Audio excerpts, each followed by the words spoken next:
हिंदू सनातन धर्म की रक्षा करने के लिए न जाने कितने ऋषि मुनियों और साधुओं ने लड़ाइयाँ लड़ी और अपनी जानें भी गंवाई। राजा महाराजाओं ने अधर्म के खिलाफ अनेकों लड़ाइयाँ लड़ी। उस वक्त नागा साधुओं की राष्ट्र और धर्म की रक्षा करने के लिए विशेष योगदान देखने को मिला। कालांतर में ये साधु योद्धा होते थे। देखा जाए तो आज ऐसे युद्ध नहीं होते, लेकिन आज भी साधु बनने की प्रक्रिया बहुत कठिन है। यह प्रक्रिया किसी सैनिक की ट्रेनिंग से कम नहीं होती। तो आइए जानते हैं नागा साधु बनने की क्या प्रक्रिया है। संत समाज के 13 अखाड़ों में से केवल 7 अखाड़े ही नागा बनाते हैं। इनमें जूना अखाड़ा, महानिर्वाणी, निरंजनी, अटल, अग्नि, आनंद और आवाहन अखाड़ा है। नागा बनाने की प्रक्रिया केवल अर्धकुंभ, महाकुंभ और सिंहस्थ के दौरान ही शुरू की जाती है। सबसे पहले नागा साधु बनने की प्रक्रिया उनको ब्रह्मचर्य की दीक्षा दिलाकर की जाती है। उसके बाद नागा साधुओं को लगातार 3 साल अपने गुरुओं की सेवा करनी पड़ती है, जिनमें वे धर्म, दर्शन और कर्मकांड आदि को समझते हैं। इस परीक्षा को पास करने के बाद उनको महापुरुष बनने की शिक्षा दी जाती है। अगली प्रक्रिया में उन्हें कठोरतम स्थितियों से गुजरनी होती है, जिनमें वे सन्यासी से महापुरुष बनते हैं। इसकी तैयारी किसी सेना में शामिल होने वाले सैनिक से कम नहीं होती। कुंभ के दौरान मुंडन करके नदी में 108 डुबकी और उसके बाद अखाड़े के 5 सन्यासियों को अपना गुरु बनाना होता है।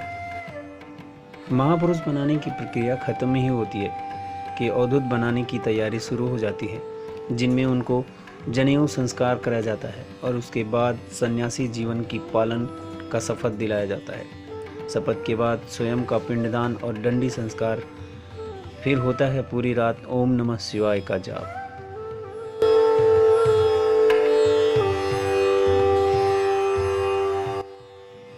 पूरी रात ओम नमः शिवाय के जाप के बाद भोर होते ही अखाड़े में जाकर हवन करना होता है।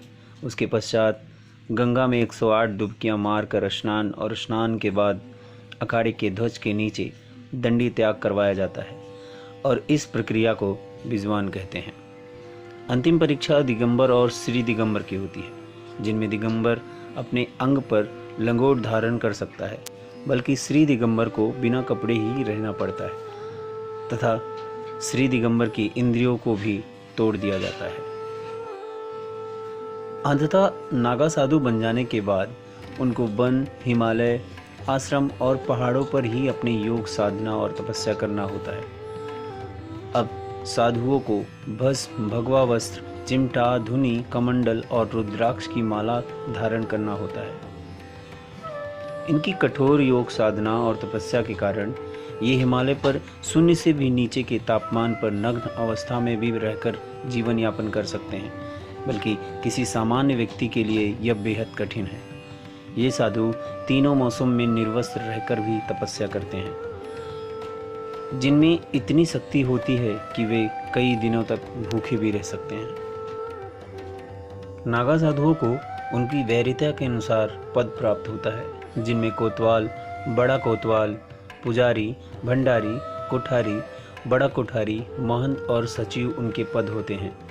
मूलतः नागा साधु के बाद महंत, श्री महंत, जमातिया महंत, थानापति महंत, पी महंत, दिगंबर, श्री महामंडलेश्वर और आचार्य मंडलेश्वर नामक पद होते हैं। 4 आध्यात्मिक पद भी होते हैं, जिसमें कुटीचक, बहुदक, हंस और सबसे बड़ा परमहंस। नागाओं में परमहंस सबसे सर्वश्रेष्ठ माना जाता है। देश भर में नागा नाम का अलग अलग मतलब होता है। प्रयाग के महाकुंभ में दीक्षा लेने वालों को नागा, उज्जैन में दीक्षा लेने वाले को खूनी नागा, हरिद्वार में दीक्षा लेने वालों को बर्फानी व नासिक में दीक्षा लेने वालों को खचड़िया नागा इस नाम से जाना जाता है। इस वीडियो में इतना ही। अगले वीडियो में हम मिलेंगे। यदि आपको हमारा वीडियो अच्छा लगा हो तो चैनल को ज़रूर सब्सक्राइब करें। नमस्कार।